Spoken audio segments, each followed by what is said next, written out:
Hello friends, welcome back to channel. So today's topic is the importance of capital structure. आज हम क्या पढ़ने वाले हैं? आज हम पढ़ने वाले हैं कि कैपिटल स्ट्रक्चर की एक ऑर्गेनाइजेशन में क्या इम्पोर्टेंस होती है, क्या ज़रूरत है एक ऑर्गेनाइजेशन को कैपिटल स्ट्रक्चर को डिटरमाइन करने की, एक प्रॉपर मिक्स डिसाइड करने की कि इक्विटी सोर्स से कितना पैसा इकट्ठा करे और डेट सोर्स से कितना पैसा इकट्ठा करे।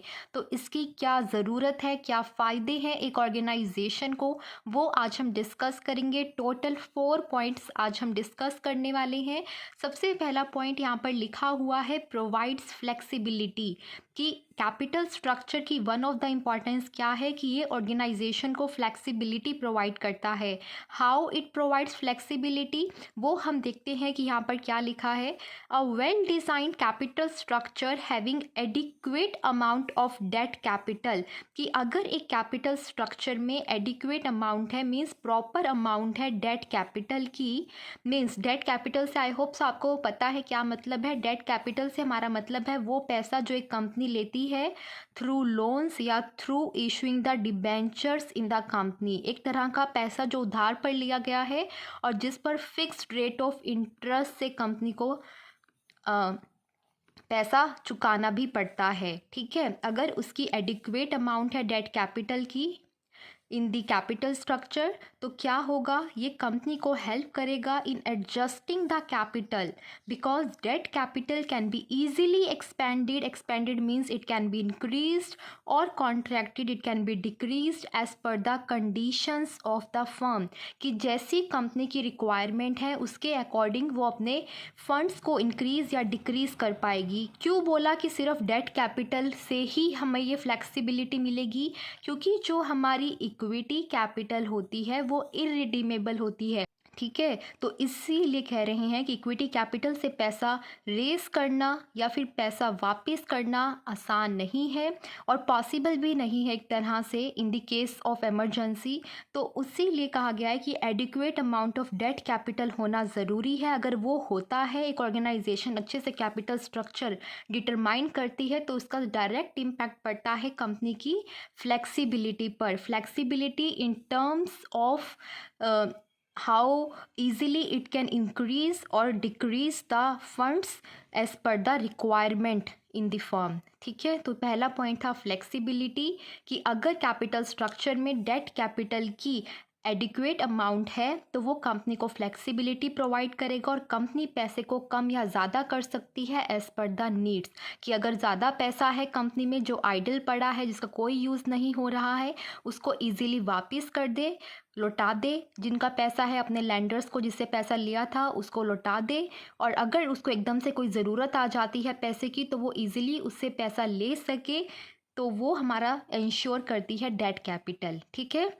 ये था first point of importance. Second point of importance यहाँ पर क्या लिखा है, हेल्प्स इन रिटेनिंग कंट्रोल, कि अगर हमारे पास एक ऑर्गेनाइजेशन में proper adequate amount of debt capital होगा तो एक ऑर्गेनाइजेशन को कंट्रोल रिटेन करने में भी हेल्प होती है। यहाँ पर रिटेनिंग कंट्रोल से हमारा मतलब है एग्जिस्टिंग शेयर होल्डर से, जो ये चाहते हैं कि कंपनी के ऊपर जो हमारा कंट्रोल है वो बना रहे, वो हम किसी दूसरे शेयर होल्डर को लूज़ ना करें। तो कंपनी के अगर एग्जिस्टिंग शेयर होल्डर्स का नेचर इस तरह से है कि वो चाहते हैं कि कंट्रोल मेंटेन रहे, कोई दूसरा आकर हमारा वो कंट्रोल ना ले ले, तो इसको इंश्योर करने के लिए कंपनी को क्या करना पड़ता है, adequate amount of capital through debt fund से रेस करना पड़ता है, क्योंकि डेट होल्डर्स ही होते हैं जिनके पास वोटिंग राइट्स नहीं होते हैं।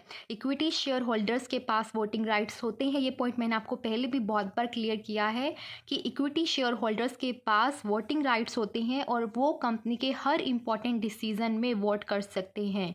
ठीक है, तो अगर आपके एग्जिस्टिंग शेयर होल्डर्स का नेचर है कि that they don't want to lose the control over the company and want to maintain it with themselves, तो वो क्या करेंगे, इक्विटी कैपिटल से पैसा कम रेस करेंगे और डेट से ज़्यादा रेस करेंगे। But it completely depends on the needs of the firm, और बहुत अदर फैक्टर्स पर भी ये डिपेंड करता है। कंपनी का साइज़ क्या है, कंपनी की मार्केट में किस तरह की जो है इमेज क्रिएट हो रखी है, शेयर होल्डर्स उस पर किस तरह का ट्रस्ट करते हैं, कितना अर्निंग पर शेयर वो प्रोवाइड कर रहा है।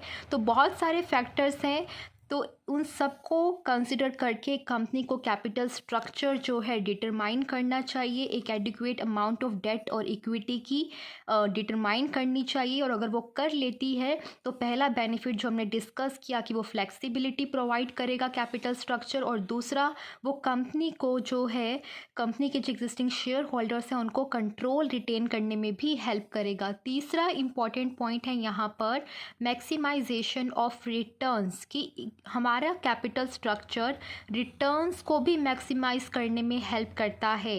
रिटर्न किसके होते हैं? ऑब्वियसली शेयर होल्डर्स के ही तो होते हैं रिटर्न्स, क्योंकि हमारे जो इक्विटी कैपिटल होती है उस पर अर्निंग पर शेयर होते हैं, और हमारे जो डेट होल्डर्स होते हैं उस पर हमें क्या देना होता है? इंटरेस्ट देना होता है।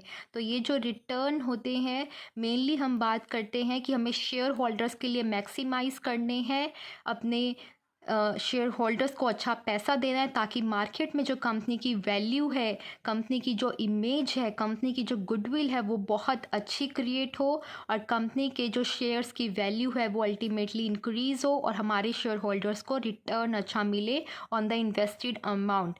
और ये कैसे पॉसिबल है? One of the important determinant of this return वो क्या है? वो है कैपिटल स्ट्रक्चर। अगर कैपिटल स्ट्रक्चर सही होगा तो अल्टीमेटली कंपनी अच्छे रिटर्न्स भी अपने शेयर होल्डर्स को दे पाएगी। यहाँ पर क्या लिखा है? Capital structure plays an important role and efficient role in maximising the returns of company.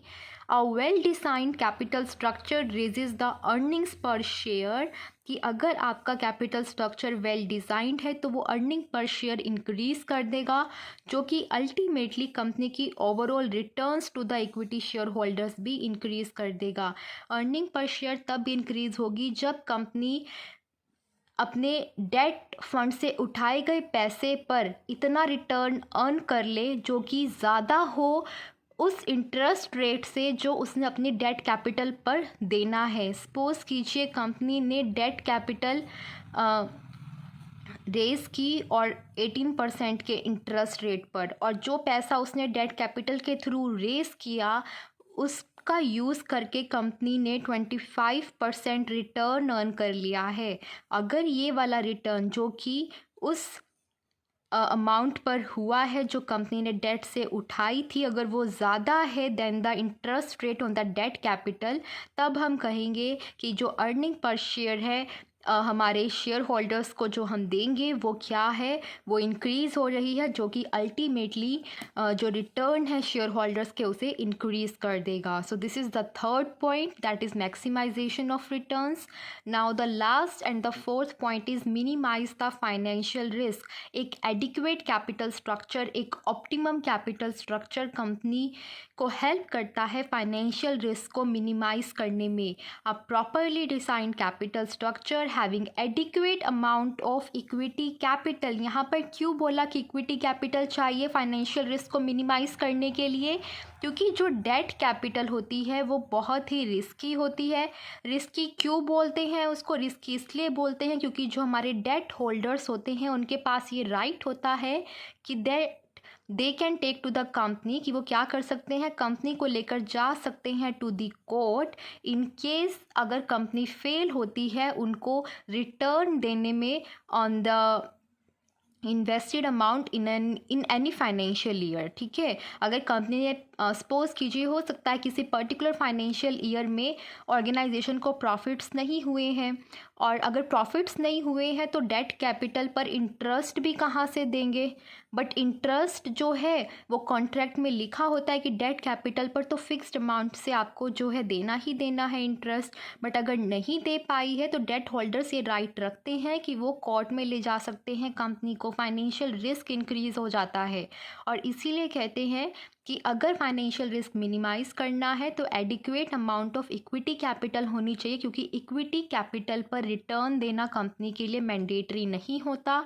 It completely depend कि कंपनी ने कितना प्रॉफिट अर्न किया है और उसके पास कितना पैसा बचा है after making the mandatory payments. ठीक है, तो इक्विटी कैपिटल इसीलिए बोलते हैं कि एडिक्वेट अमाउंट उसका रखना चाहिए ताकि एक ऑर्गेनाइजेशन का जो फाइनेंशियल रिस्क है वो कम हो सके।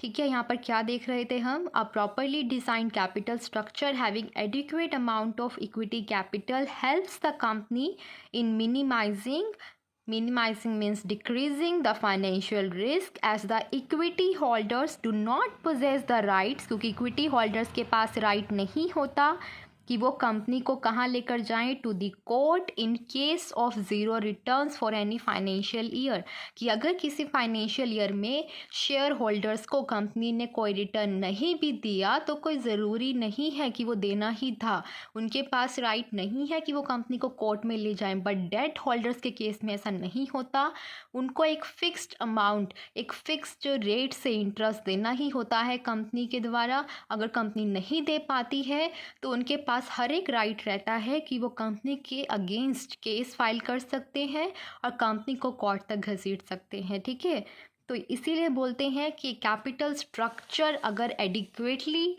एक एक्यूरेट वे में सारे इम्पोर्टेंट फैक्टर्स को ध्यान में रखकर डिटरमाइन किया जाता है तो वो कंपनी के लिए बहुत फ़ायदेमंद रह सकता है।